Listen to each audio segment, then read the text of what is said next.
Lost Art of Fishing Stories, written by Andrew Cox.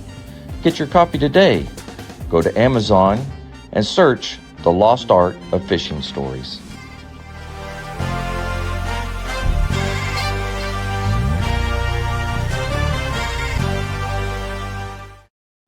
The Lost Art Project, Veteran Voices with Andrew Cox. Preserving history, one veteran story at a time. Marine Corps League and Till Valhalla Project Ambassador. Thanks for tuning in to the podcast that's given a voice to our veterans. The Lost Art Project, Veteran Voices with Andrew Cox. Hello, my friends, and welcome back to the Lost Art Project, Veterans Voices. We are here today to do a fireside chat with the crew. But before we get into the episode, I hope you've been enjoying the podcast. And if you have, then make sure you go to the website. And you guys are all with me. That's pretty funny. I forgot to switch it. It's okay. Y'all can hang out. Go to thelostart.podbean.com. Go check us out, see what we're all about. There's a couple ways you can help support us. You can always go there. You can click on that one-time donation, or you can become a patron. That's a monthly donation. Heck, you could just go purchase some cool merchandise. I got some merchandise right here. Anyways, it's the new stuff. And or you can advertise right here on the podcast. Any of those options will work. Whoops, I hit the wrong button. Let me go back. I'm way out of it right now. I apologize to everybody. Till Valhalla Project, man, you need to go check them out. That's a great place. And why are you guys laughing at me? But Till Valhalla Project, be sure you go check them out. If you haven't been there, go there. If you have been there, go back. Great organization, absolutely wonderful. That's tillvalhallaproject.com.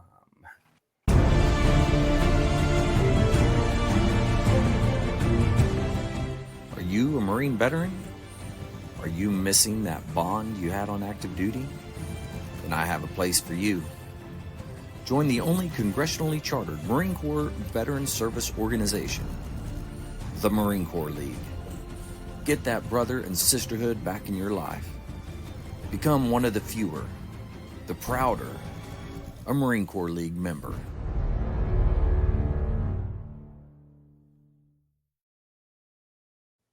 We're back and we're going to go around the country.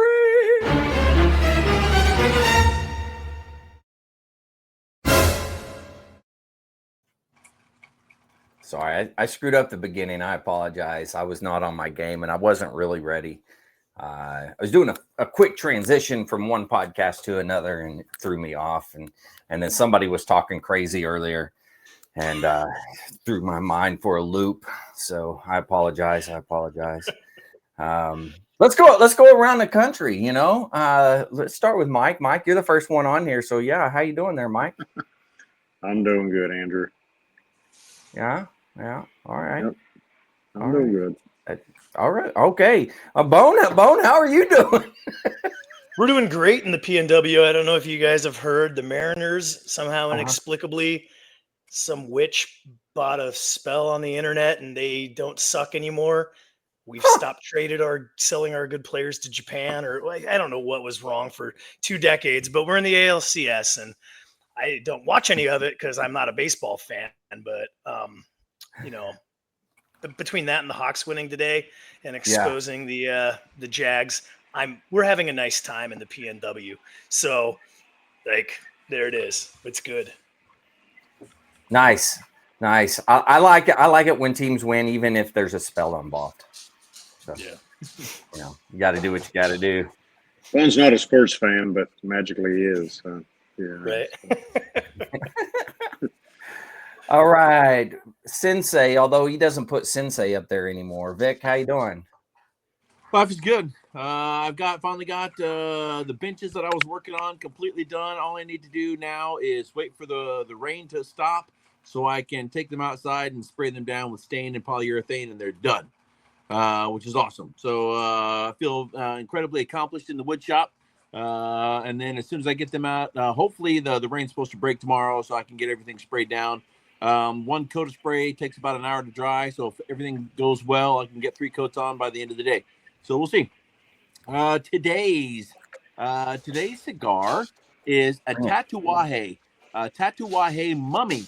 So this is what they call their monster cigar. So every year, Tatuaje releases a monster cigar. They release about 5,000 boxes, and when they're gone, and then they don't make any more until the next year. This year is the Mummy. This one is it's kind of a large cigar. It's 7.5 inches by 47, I believe, ring gauge. It is all Nicaraguan, so it is like cocoa and molasses.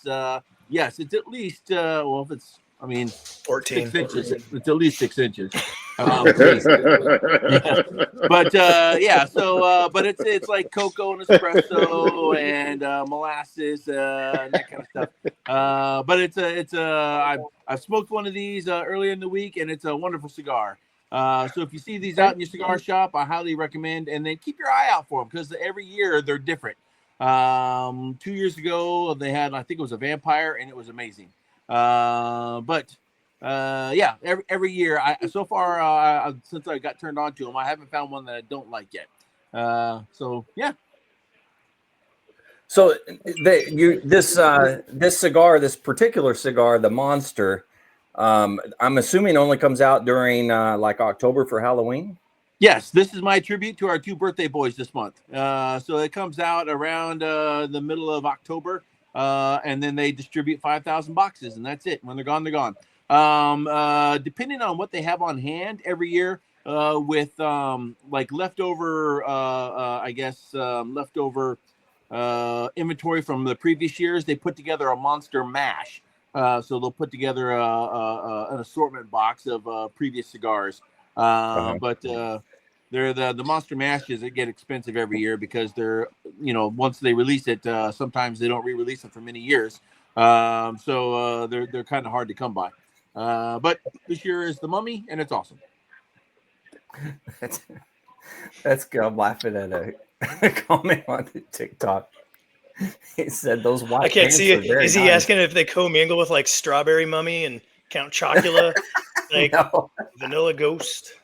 They're all looking at all this. I just would just assume that would be the flavor profile, but yeah, I don't know. They're looking at all this here, and they said that the white pants are very nice. Oh man, I don't know. It's just weird. TikTok, the TikTok that has to do with the cigar. No, not with a cigar. I'm just laughing at a TikToker. I got you. I thought it was funny. Apparently it wasn't. It's all good. I forgot to tell you. It also has a fold-over foot. Ooh. Oh, that's what I was thinking. When you were showing it earlier, I was like, man, that's got a fold-over foot. Man, you are absolutely right. Yep, that's got a fold-over foot. For those of you who may or may not remember, fold-over foots are very nice because all the flavor is in the wrapper. And when you light the fold-over foot, you're basically drawing all that flavor into the cigar. Yeah, that's what she said. Mm. She always likes that. See, I mean, I'll be honest with you. Is 7.5 inches like a guy's measurement, or is 7.5 inches?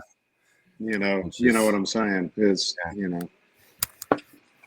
Nicaraguan too. Is that metric? I would say that it's fully 7.5 inches. Yes, it's scientific comparison. Yards.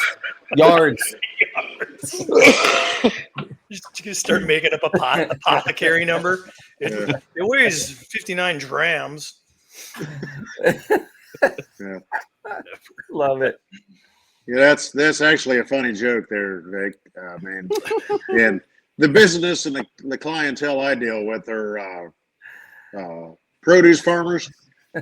So when they're grading like peppers, tomatoes, cucumbers, let's say, you never see guys actually grading them as they're coming through the line.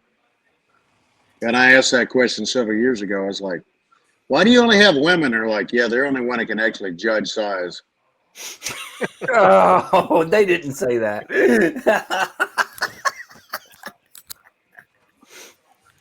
And at first I was like, what are you talking about? And he goes, well, he said, what a guy calls a grande, they call 6 inches. I was like, oh, okay, I get it. All right, I got you. So majority of the women that grade the produce coming through, majority of them are women. They're not guys because they can't judge for shit. No, we can't. True. That's true. I mean, you're not wrong. You're not wrong. Oh my goodness. So what's on the agenda today? I can't even remember.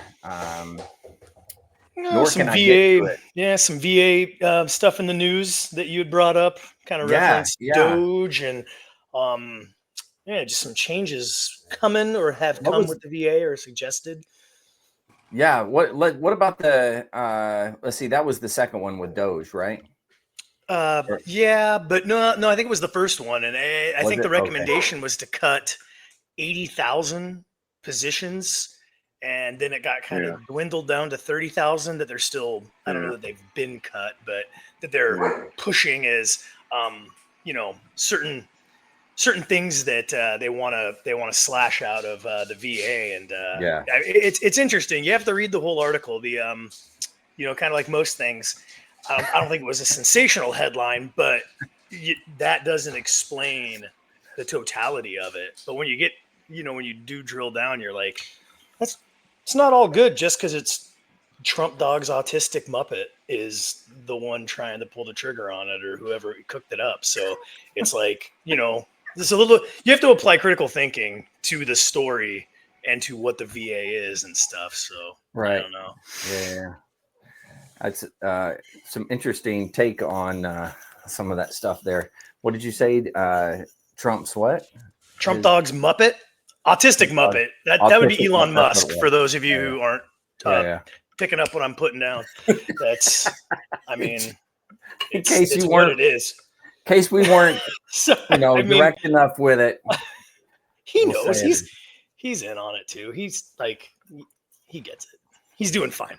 No, I mean, I think a lot of that stuff, and this is a good leaping off point, is when we've all been in the military and we've all worked with civilian contractors or been exposed to them or have had to deal with our own state and local governments, right, in some capacity. And I can tell you definitively, and this is why I said it's kind of, you have to like read the whole thing and really try and look at it critically.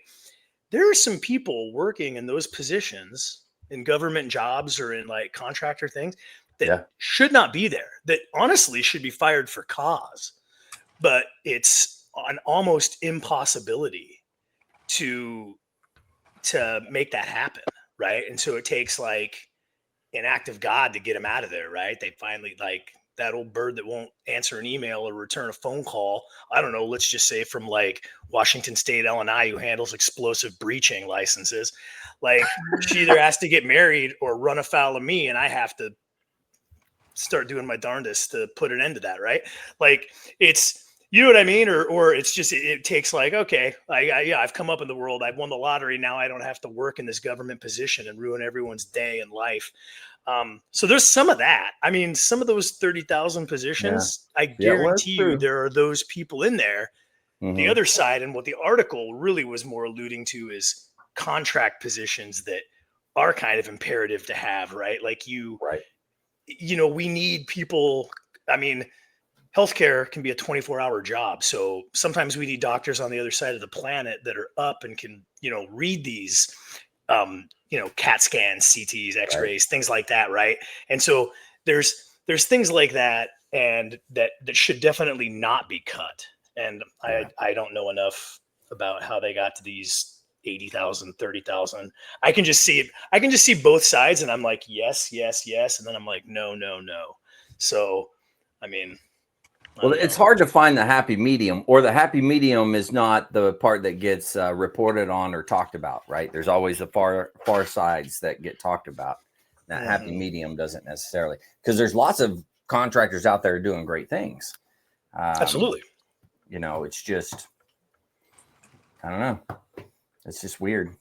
But not that you're bitter about anything, because No, I'm just bringing it up. I mean, everyone's experienced it. That we all know we have. We know somebody who knows that they've gotten into that position, and that it's like they're protected from on high by the Prince of Darkness, and they can't be gotten out of it. Yeah. It's like it's just it, and because it's hard, right? And because I mean, they're not doing anything illegal, they're not doing anything morally bankrupt. They're just horrifically lazy and do like everything within their power to do the least amount of anything.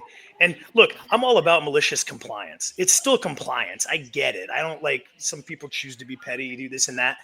That's different than like just abject laziness and almost intentionally choosing to be borderline incompetent to just do it. Like, and it sucks. I trust me. And I'm actually a really Pollyanna kind of nice guy. I've just lived too long and run afoul of too many of these people. So now when I see it, it's like I see it and then I know it exists. And especially with the government, like that's that. What are you talking about now, place. Bone? I mean, what are you specifically talking about? I'm talking about people working in government positions that are. Oh yeah, well, that's don't what do I their thought you were job. talking about. I wanted to make sure I didn't interject on something that. Nope. No, I saw that here, and I'll be flat out here in Albany. Well, I don't live in Albany. I live in Leesburg, but Marine Corps Logistics Base, Albany, Georgia. Yeah. It was. I always said it should be Albany Logistics Base with Marine Corps support. And it was nothing but a bunch of freaking GS positions. Mm-hmm. And there was nothing that I was used to. I mean, even though I was at this base before, with the 1st Marine Division came back, and all of a sudden I literally tried to touch base with, my job was unit, fiscal matters. That's true. Everything. And I reached out to this person, was our comptroller, and I was like, hey, just touching base with you, as far as fiscal matters, blah, blah, blah, this and that. And I actually walked into the head shed, it's building 3500, and I went and knocked on the hatch, and it wasn't an actual military, it was a military building, but she was not Marine Corps. And I walked in and she goes, did I tell you to come here? I was like, no, ma'am. Oh, jeez. I was like, well, I was just here to touch base with you. That's what I'm used to. Face to face. You have a tendency to get more with somebody when you have a tendency to be a face to face and you actually talk and communicate. Yeah. And sit down. And I was like, hey, man, I've got paperwork. I can send it to you. I got email. I got all this stuff. She goes, you ever walk in my office again without me asking you, it'll be the last time. And I'm like, okay. As I'm walking out, excuse my language, but it's like, okay, bitch. I mean, literally, she's sitting there in a freaking GS-13 position, been sitting there for 20 years, just freaking putzing along, getting a paycheck. But she has this ability to pick and choose. No, you can't buy toilet paper this year. And that's literally what I walked in there for. It was like pens, papers, toilet paper. And that's what things people don't realize in the military. You still have to budget to get toilet paper, paper towels, pens, tablets, printer cartridges, crap like that. And then whatever you need for the unit. Yeah. And Marine Corps Logistics Base, Albany, Georgia wasn't an infantry unit. So it wasn't a division unit. It's like, okay, well, this is what we need. This is what I see we need. Well, she's like, you ever walk in here again like this, it'll be the last time. I'd have told her that you're right. This is the last time I'm walking in your office. Well, I kind of did. I kind of did say that. And, it was actually the last time we actually ever talked. But, it was like, seriously? You were that pompous in your position to think that, what? I mean, it's true. There are those that are out there like that for sure. Yeah. You know? Well, that's this base in Albany, Marine Corps Logistics Base, and I'll shout it out. That's where the senior staff NCOs that like to hide came to hide so they didn't have to deploy and they could retire and get, jobs and everything else. But it's just the base is flooded with that crap, and it's like, what are you talking about? You're here for me, I'm not here for you. And she's like, no, I don't think so. Yeah, service providers that you Yeah. should, and for every one of them, there's 10 at least that are That do good. awesome, like right Oh, on. absolutely. It's Yeah. that perspective of Absolutely. like, this isn't a position where you get to build an ivory tower and then sit in it and poo-poo what the little people need and dole out or not dole out asswipe, because like that's that you're that all-powerful position. It's just, but that again, it exists everywhere, and that exists in the VA. There are people, and they find a thing, and I can gatekeep something. Well, if you can gatekeep something, then that is at least one little part of power, right, or control. And I think people with like a heart for serving others and for just working for the government, you don't make generally as much as you do in like the private sector doing the exact same thing, but that somehow what Mike and I have been describing still finds its way in, and again, like poisons the well, bad for morale, right? Bad, just all the way around. So I don't know that. I don't think you can, as Doge or as even just the federal government, you can't just come out and be like, there's some fat what need to be trimmed, and you just can't say it like that, right? And you also can't just fire them. So, but I don't know, man. Again, like I said, strong leadership can kind of make some guidelines and some changes. Sometimes it's just temporary. Sometimes it's the 2 years that the commander's there, and then it goes kind of back to status quo. But, or it takes that again. It takes that like act of God or the universe stepping in, and something happens, right? Like, literally, life changes outside of our control, or that, So I just look at that, and that's exactly kind of where I went and what I went to, and just thought like, real quick, Chris says, and now some of those government employees took retirement and signed on as contractors 90 days later. And then there's this infantry officer 3 years in, and he says, do you have any advice for him? Infantry officer 3 years in, any advice? What do you guys think? Keep your head down. Keep your head down. Good advice. Listen to your senior enlisted. Listen to your senior enlisted. Yeah, after the major. I didn't ignore you, Raul. Raul said I was handsome. Raul said, happy Sunday, sweet, handsome man. I didn't ignore you. I just didn't want them to, that wasn't the, anyways. Like Caldera? I don't know if that's Raul Caldera. Is it Raul Caldera or is this somebody else? I can't see the picture. It's too. So first of all, to Bone, they have a word for those type of people, and they're called petty tyrants. And they were like rampant all over the place during COVID. And then second of all, there is a time and a place to get rid of them, and it's during the government shutdown. Oh, look at that. So if somebody wants to clean house, now's the time to do it. And just to kind of clear up things, Doge didn't fire anybody. Doge didn't get rid of anybody. Doge just recommended to get rid of these, and then the politicians started tearing it apart or not, or anything like that. So I mean, I don't know what it's going to actually shake down to, if they're actually going to get rid of 30,000 people. I do believe that they need to get rid of some. They need to get rid of the people that are just there collecting a paycheck. They need to get rid of the people that were, supposed to be working in buildings that were only 7% or 8% occupied, and they're just sitting at home being their gatekeepers and the petty tyrants in their underwear, Get rid of those people. Get rid of those people.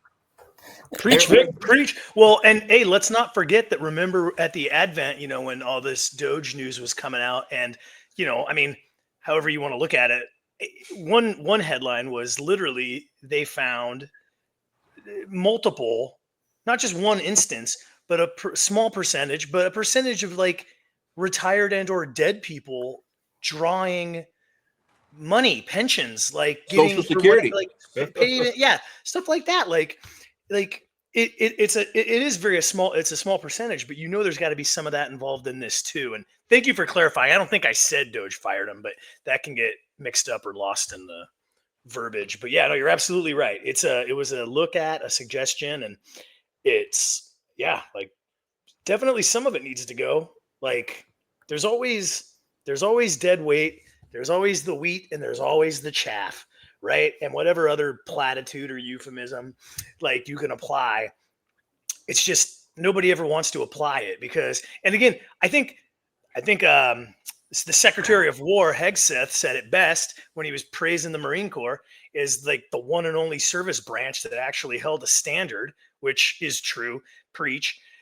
But like nobody does that in other government things or with other GS type positions, or nobody wants to do that. And it's not about, you shouldn't do it out of meanness. You shouldn't do it out of spitefulness or, things like that, right? It shouldn't be punitive, but like if we were just honest with people and if we actually led them and used some discernment and gave them like real legitimate guide rails, I don't know, like parenting or just being a boss or some crap, like even if it's a huge corporation with HR, you set the tone, you set the expectations, you do these things, like you can adjust that dead weight or cut it free.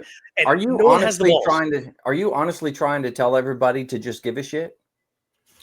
I would love if everybody could do that, please. Starting now. Starting right now. And then Andrew, I'll give you the credit because you said it out lout. It was your idea. No, you sound like what was that movie that was out years ago? It was like my stapler. Office Space. Yes. It's No, but it's not that I don't. It's not that I hate my job. It's just that I don't care. They came in and they're like, "What do you do here?" Well, honestly, it's like, "What do you do here?" The Bobs. Yeah, exactly. Well, I have people skills, Mike. I have people skills. Yeah. I hand the PC load letter. The engineer. What the heck does that mean? I hand that to the engineer. It's like all I did. Yeah. Movie is, you bring it up. It's so real, and it's just gotten so worse in every facet of every part of everything. Just like the movie Idiocracy. People there are things in Idiocracy that have come to fruition. Right? Like it's wild. It's like they don't make a movie about self-fulfilling prophecies. The minimum. I know. I don't know, man. Even the company I work with, I work for, I'm not going to name it. I've named it in the past. So I'm not going to name it today, but all of a sudden they promote all these young college kids. They're engineers.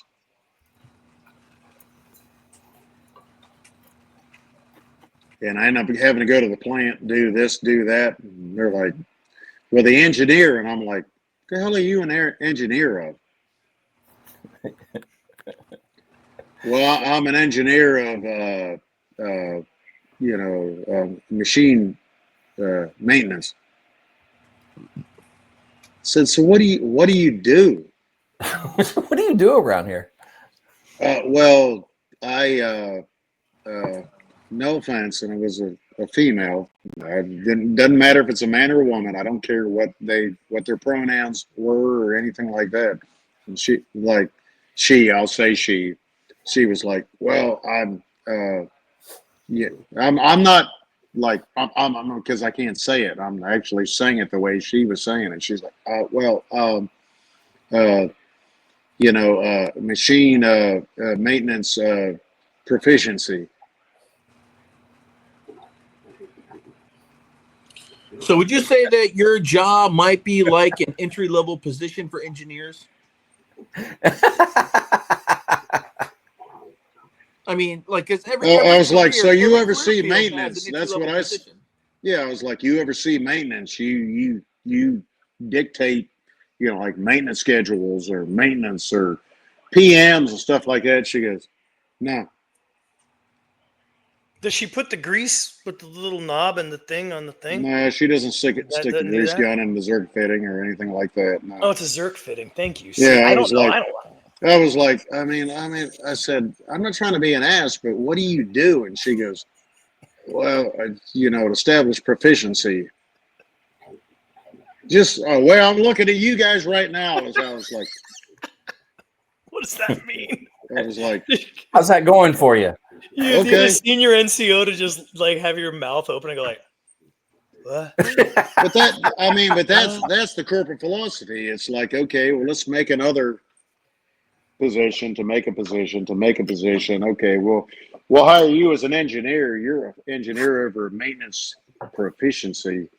You're an engineer over fire hazards. I don't know how else to say it, but I stood there and I was literally standing there in the plant. This is a couple of years ago, and I was like, I said, so what are you an engineer of?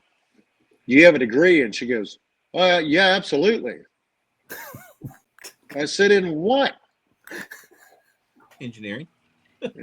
Engineering proficiency. I'm like, what the fuck is that? When I was a kid, in high school, and I was like, man, what do I want to do? What I want to do? I'm going to be an engineer.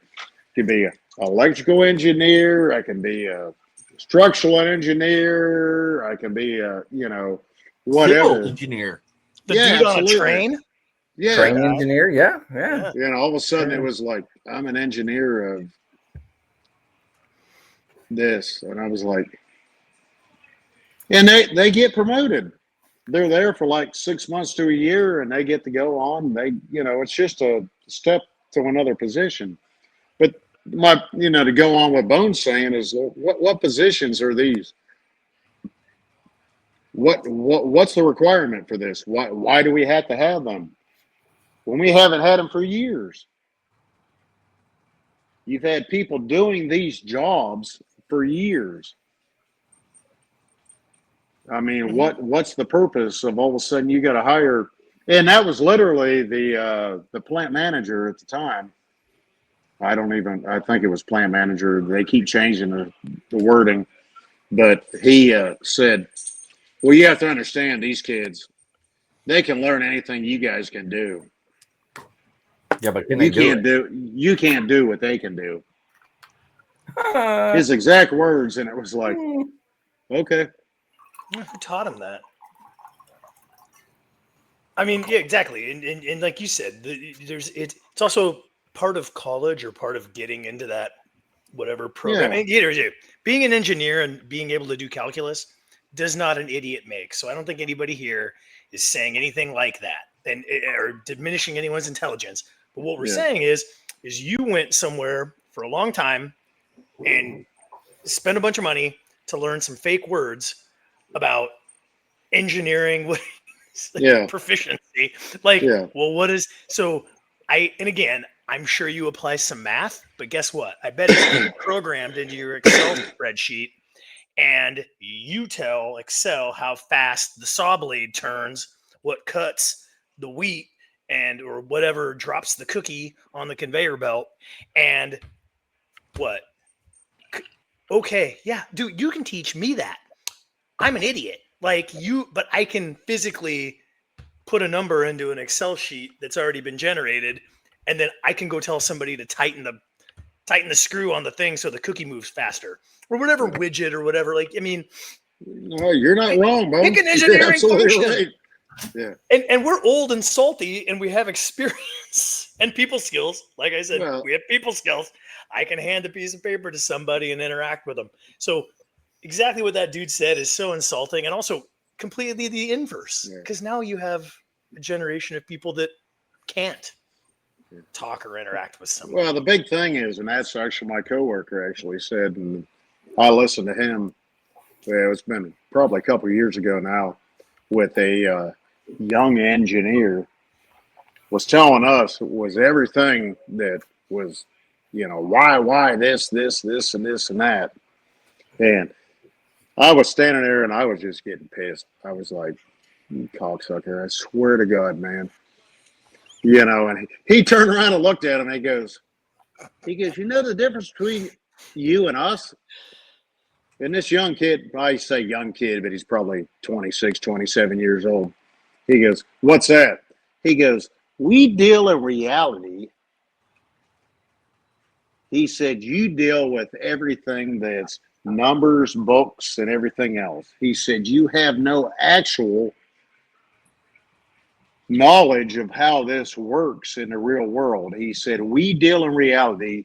He said, you don't. And the kid standing there looked at him. He goes, well,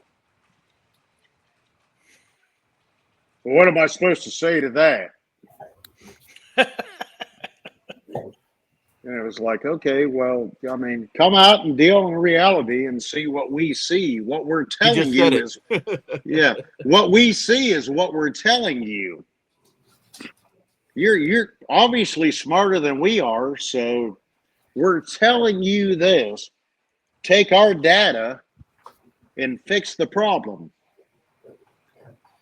And he just couldn't do it. It was just, he was just awestruck that, how dare you question my data? It's like, okay, well, we're telling you your data's wrong. There's no denying actual application. Mm-hmm.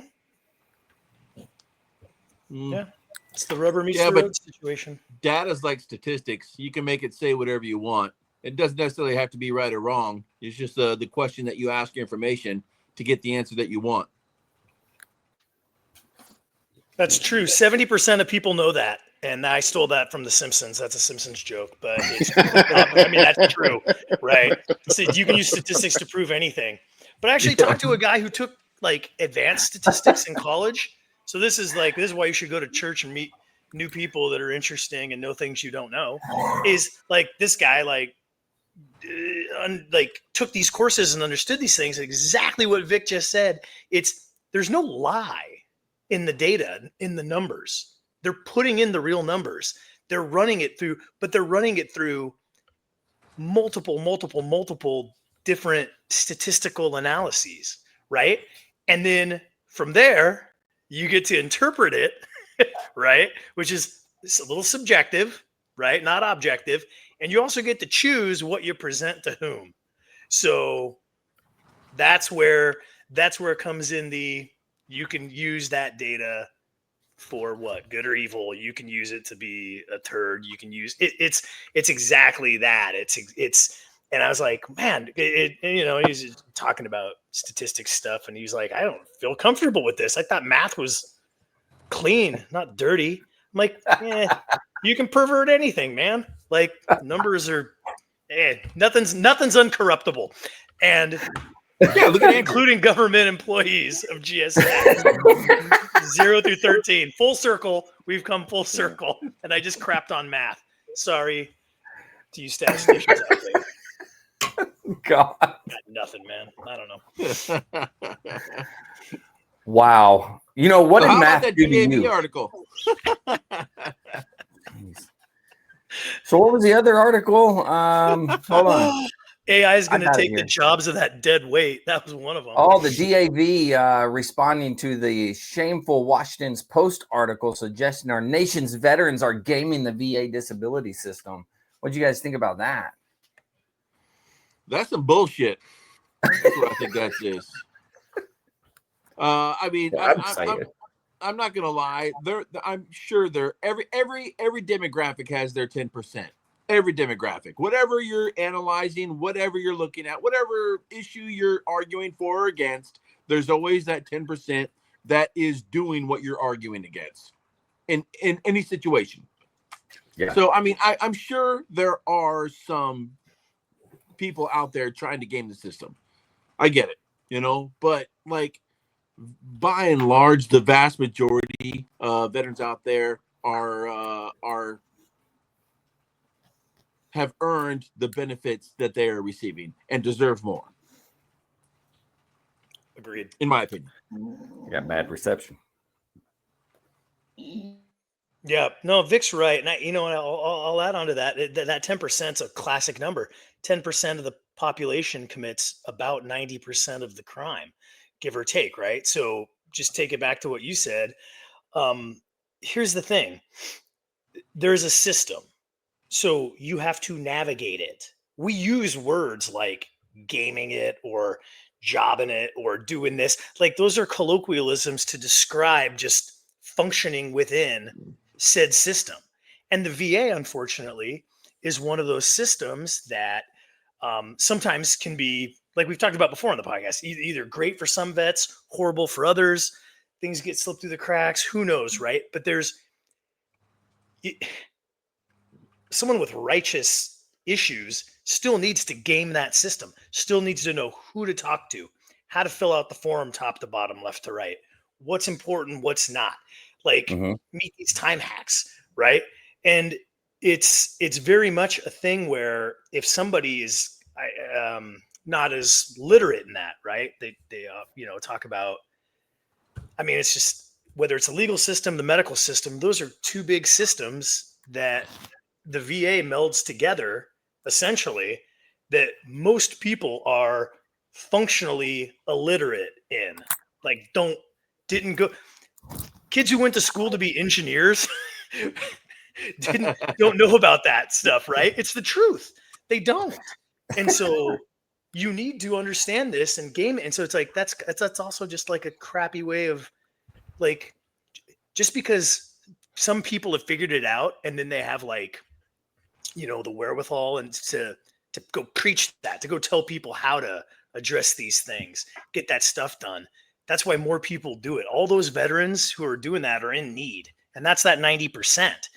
And sorry that it bums the Washington Post out that veterans have banded together as brothers and sisters and are helping each other navigate a at times ineffective, at other times corrupt, at other times incompetent system.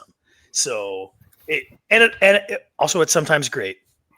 I just want to say that too. It's sometimes, but I would say you start talking about the local level though. Well, sorry, when you start talking about the local level, there's guys who just never did it because they didn't want to be a burden on society. Yeah. They came home and there's a guy missing next door. Is like, I didn't do enough. I don't deserve it.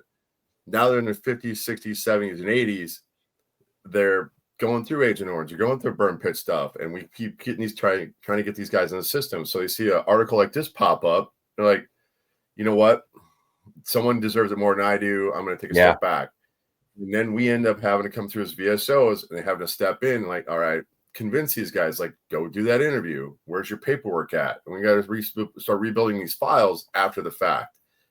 So every time one of these articles pops up, like every 5 to 10 to 15 years, it's like every 5-year cycle.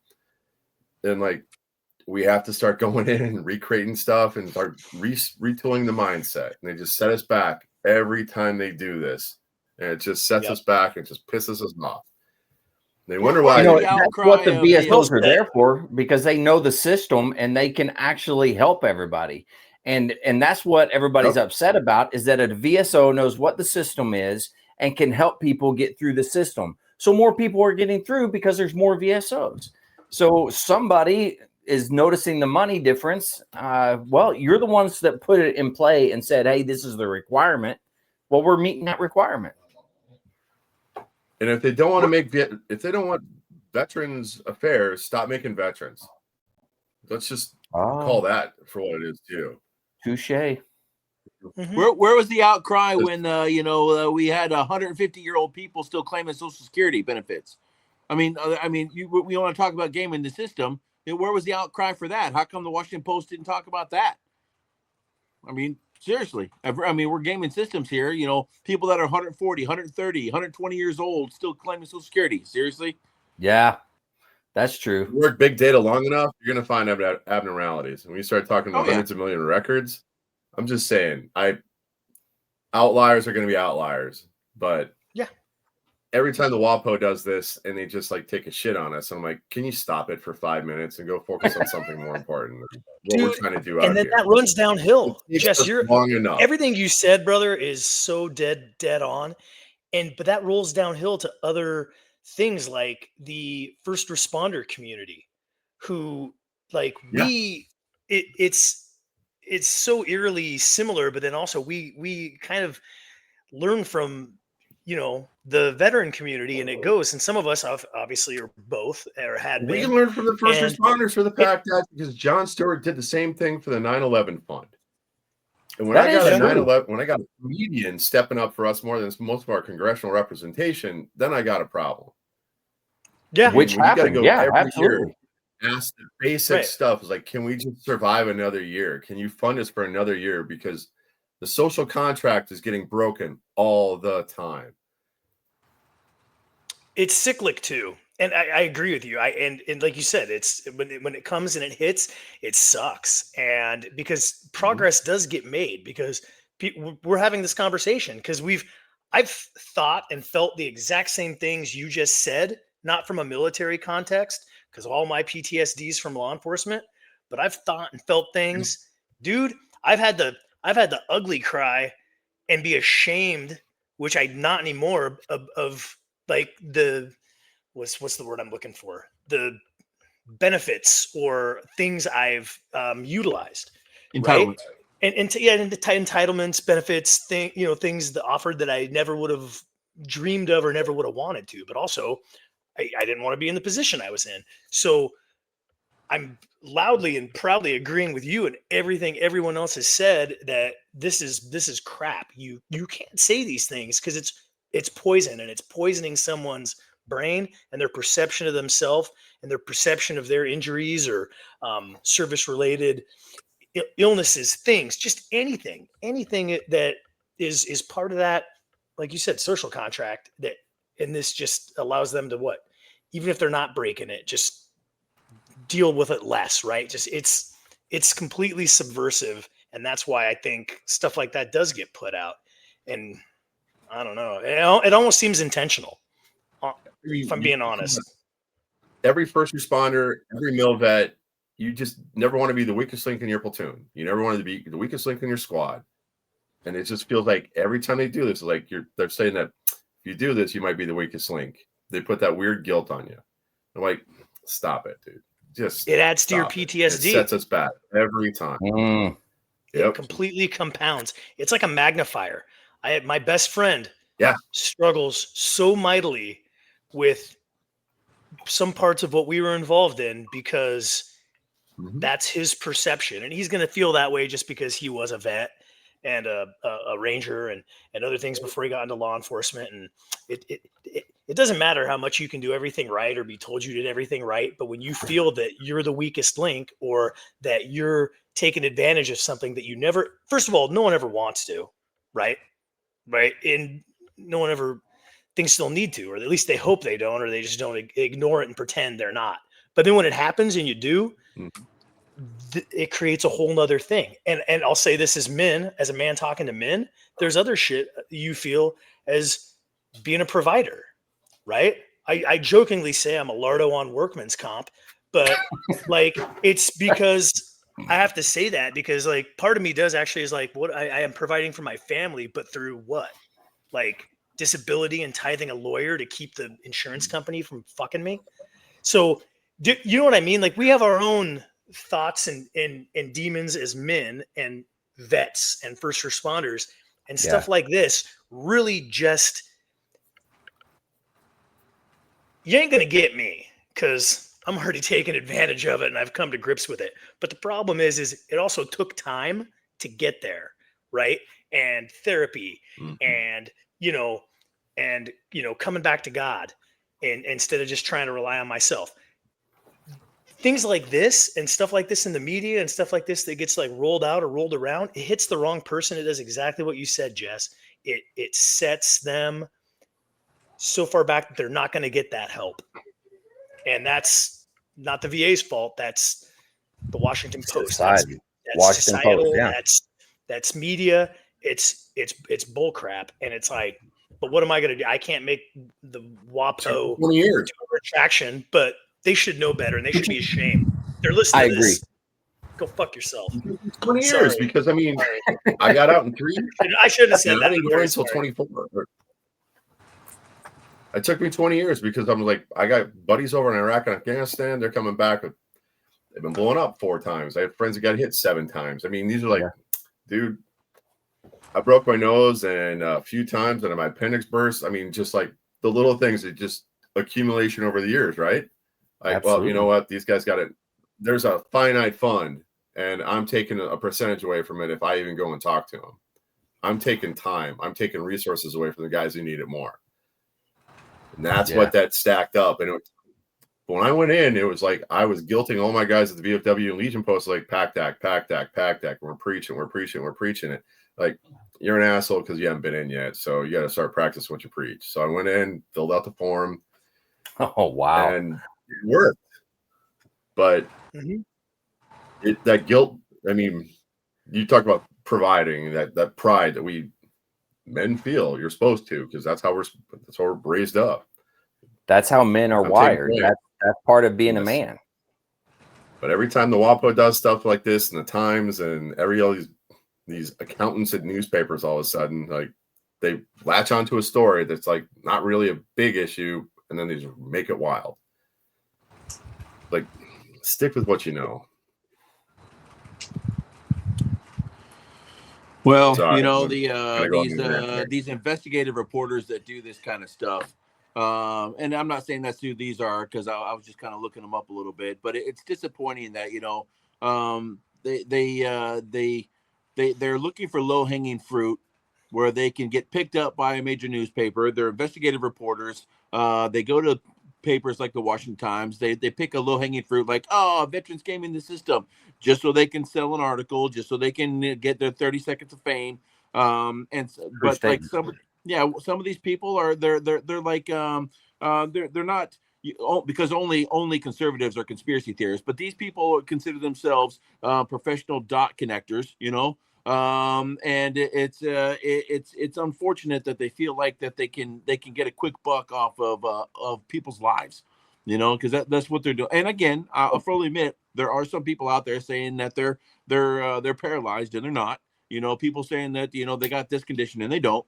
You know, and they've got some doc to sign off on it. You know, but I don't know. It just bothers me that it's somebody has an axe to grind. They're reporting without looking at second and third order effects again. Yeah. They are looking at first order effects. This is all it is. And they don't take the time to look at second order effects. Yeah. What's this going to do to the bigger veteran community? What's going to happen? Where are the ripples going to end up on this pond? And they don't care. They're just trying to break the next biggest story, you know? Yeah. Well, the VFW has already got a response out to the story. Yep. They're stacking up. Good, as it should be. You know, and that's the other thing is, because if people don't push back, then, you know, the average American that reads these you know, pieces of crap articles thinks that somebody must be right, you know. It's sometimes it's emotionally draining, and it's physically draining to constantly feel like you have to push back on these things all the time, just to help one person. You know, just to help the people that really need it, you know? You know what? You're right. Well, dang, Vic, I'm so glad you said that. It is emotionally draining. And sometimes we're people that, look at me, I've tried try and watch my mouth, Andrew. And I mean, just for more reasons than not to but for all the good reasons. But like, dude, it is part of my condition and nature. This stuff makes me want to lose my mind, because I get emotionally worn down, and then I run on rage. Well, I try not to, but what do we, gosh, I mean, just well said, right? But it's like, there has to be a place to be able to do that, right? And do it with somebody that you feel that is, you know, you feel comfortable in this environment to be able to do it, right? So, you know, I don't know. And there are places. There's so when the AMVETS, there's the DAV. Oh, and I know when you're talking about this in the Vic. So in our family, we had to move my in-laws from California to South Dakota because they're basically getting overrun by cost of living. He's a Vietnam vet, never went to the VA in a day in his life. The DAV stepped in. He's got all sorts of Agent Orange things popping off on him right now. Never did DA had disability in his life.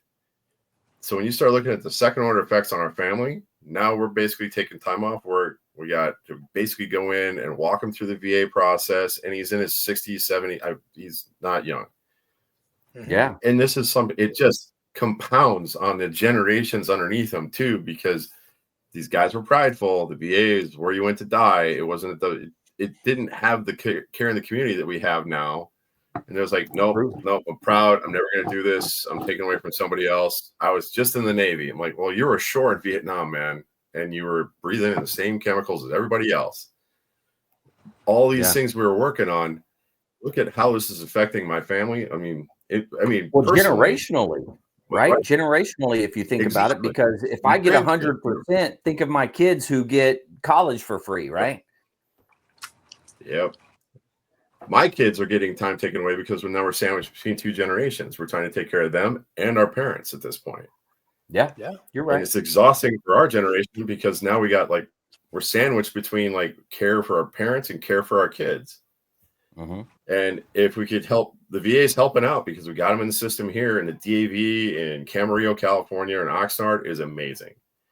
We got them kind of set up there, and then we got to Sioux Falls, and we got a really great VA hospital here. But I'm telling you, it took a lot of time, and he does not have the records because it's from Vietnam. I mean, he's not young anymore. So what was caused by it, and you stack up. But every time they run these articles, I hate to go back to that point. It just complicates everything we're trying to do. Go back to it. I think you should say it again. If something's worth saying, say it 3 times. It's like a Chris Rock punchline. It's every time you Muppets say some dumb bullshit that you don't think about, it has ripples and it has this effect, and it undermines the good work that the DAV, the VA, people who support it, people who help veterans do. Yeah. So I'm gonna go rag on this at nursing school all week, and tell children about it, right? Because all you do is hear about generational trauma, but it has nothing to do with veterans. I'm a 3rd generation vet, and my greatest of great grandfathers served in our Navy, back when it wasn't even one, back when it was just piracy off the shore of Virginia, brother. Say it. Never apologize for circling back to the most valid point of this whole thing that this article brought up, which is what this crap actually does to us and does to veterans. It wasn't piracy, though. They had a different name for it back then, didn't they? What did they have? It had a letter of marque. There was a letter of marque. Yeah. Hey, I prefer Bones' comments. It's like, you fucking Muppets. Chris on here said that his missus had to use the telegram notifying their grandma that, my FIL was medevaced to get the VA to investigate his claim. They had to use a daggum telegram just to get them to investigate something. Are you kidding me? Telegram. It's primary source document. It's evidence-based. It's ridiculous. Ridiculous. Normal. This is our day-to-day out here in the VSO land. Yeah, you know what? Hats off to all you guys at the VSOs out there. You guys, he said that was Vietnam, by the way, but you guys are doing God's work, man. And the guy that helped me out here in Oklahoma, that dude was he's amazing. I don't know how you guys can manage the system, because I look at it and nothing makes sense to me, but you guys are doing God's work. We got a guy up here named Gene Murphy, Vietnam vet, corpsman. I mean, he's in a wheelchair because, he's got paralysis. And tell you, those guys will go to the mat and they will lock down a congressman or a senator and basically just put him in a corner and say, get your shit together. And they're amazing. They just don't have that off switch. And that's what drives us as younger guys. Like, if Gene can do it, I can do it. Yeah. So, but you got to have the knowledge behind it and the know-how of how to do it, right? Yep. That's the important part. Like, if I was to go in front of one of those guys and say, hey, I don't like what you're doing, they're going to say, why? And I'm going to go, because I don't like it. But you can get up there and you can actually say something intelligible and, make them actually think about what it is that they're doing. So you have to have the right fit, right? The right person, the right type of attitude to be able to do that, the right type of mental capacity. I don't have it, but you do, Jess. I'm telling you. Data I'm and part facts. of a large team here. Wait, he's really saying good that's team. a fact because I said I don't have the intellect. I know what you said. I got you, Vic. Data and facts. Oh, it's not pirates, it's privateers. They finally came to me. I'm slow tonight. Oh, okay. Privateers. There it is. It's all right. That's a thank you, pirates.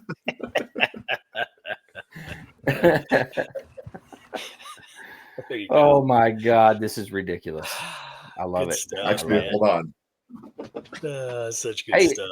I do want to bring up the other. There was two There's other your articles, book right but I do there. want to bring up the one for sure. Yes. Yeah. I do want to bring up the one article, and that hold on, let me pull it up again. I lost it.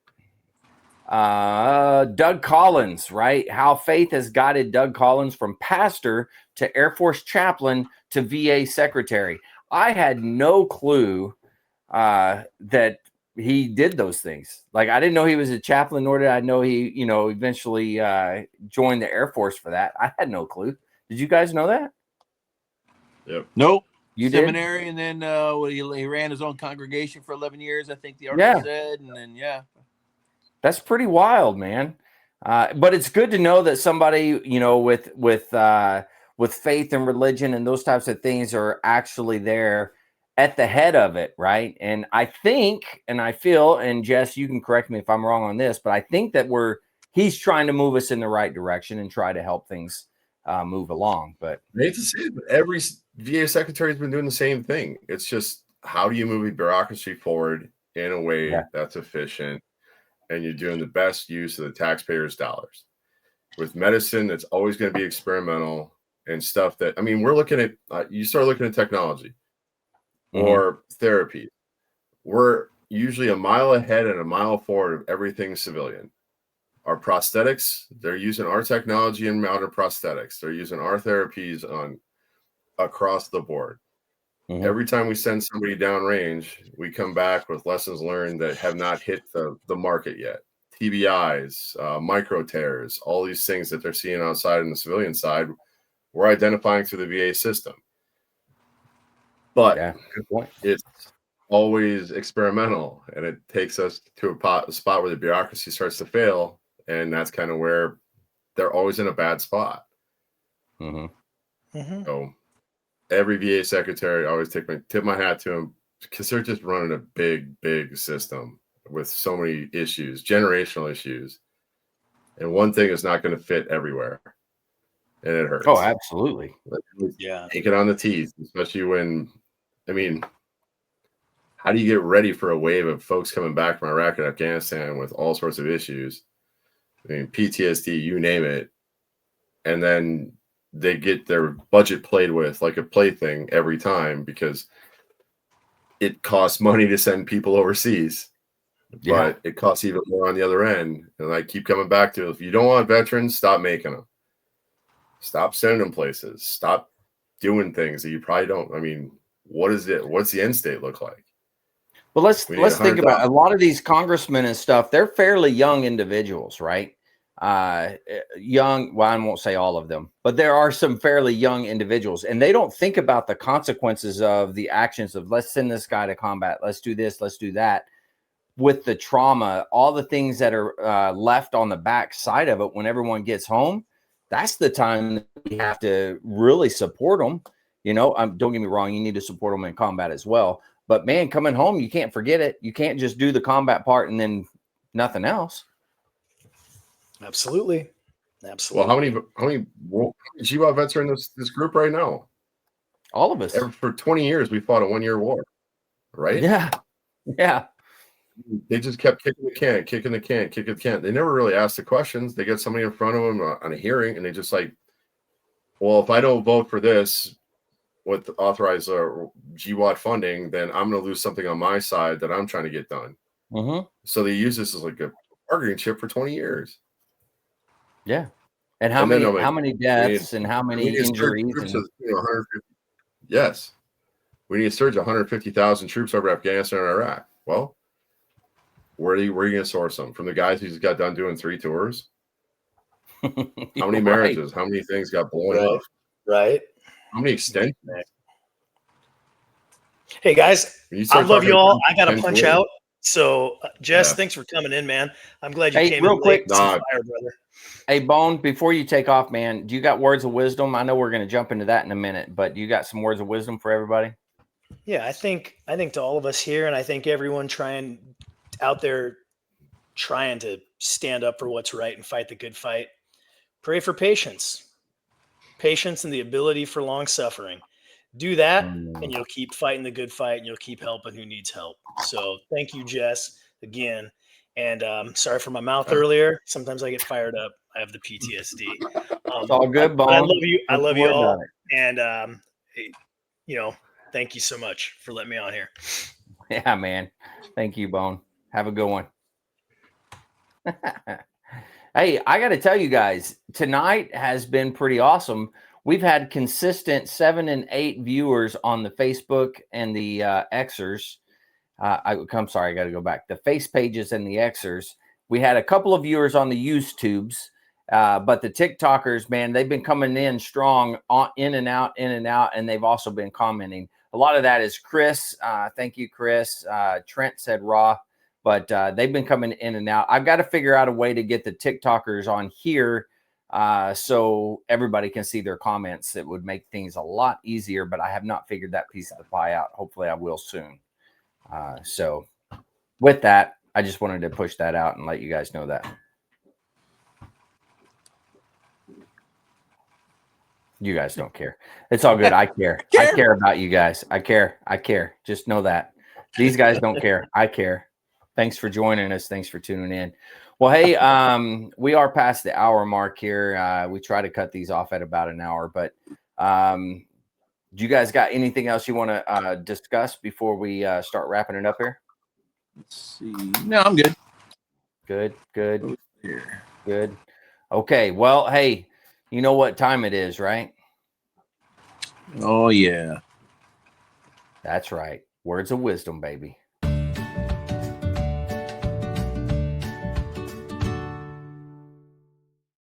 Here we go. Words of wisdom. Holy moly.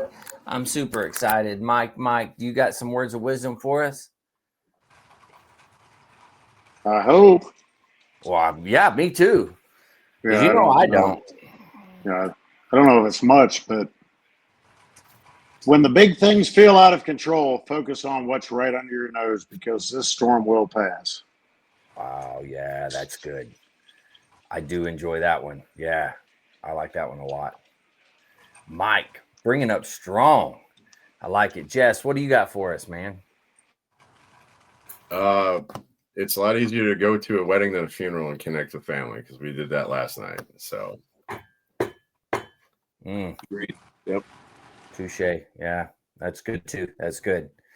All right, Vic, you got to take this Sergeant Major's place tonight. So I don't know how you're going to manage this, but go ahead. There's no filling his shoes, but I will say, based on our conversation tonight, your biggest disability is your mind, not your body. Oh, dang, all 3 of you come up with some good ones tonight. Holy cow. Yeah, Sergeant Major couldn't even come close tonight. I got to be honest. He better be glad he's not here tonight. Yeah, I think that's the reason. He knew what you guys were going to say, and he was like, I can't even compete tonight. I'm not going to be there. Oh, you're and on mute, the Mike. the cigar is amazing. I love these. This year's the monster cigar is out of the park. I will say that I had to trim it once, and for a 7.5-inch cigar, it smoked kind of fast. I normally don't go through cigars this fast, so it's a little open. But it's a great cigar. I mean, I can't believe you smoked 7.5 inches that fast, man. Yeah, that's what she said. That's what she said, Vic. It is. So. It is. Exactly. Mike, you were saying something a second ago and you were on mute. I didn't hear what you said. I didn't say anything. Oh, I thought you were saying something to us. No, I was commenting on Vic. No. Oh, well, we all do that. So. Yeah, I'm good. He's sitting there And the way his lips are wrapped around it, I don't know what to say.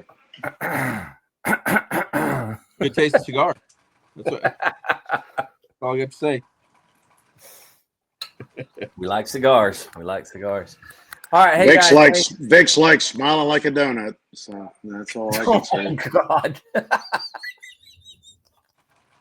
I prefer a smile like a Cheerio. Smile like a Cheerio. Oh my God. We got to stop. It's getting ridiculous. All right. Hey guys, thanks. I appreciate you.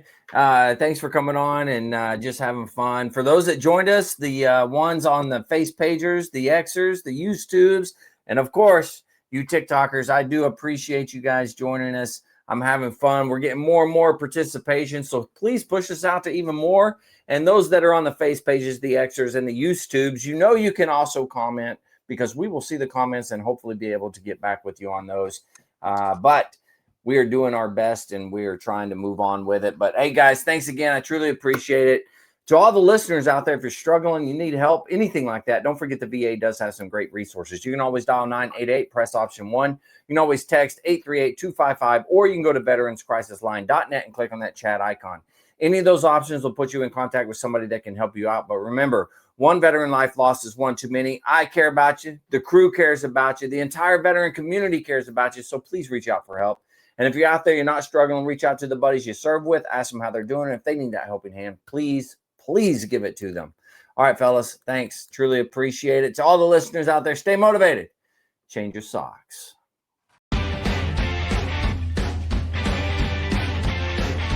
No more 22. On to the journey and finish the fight.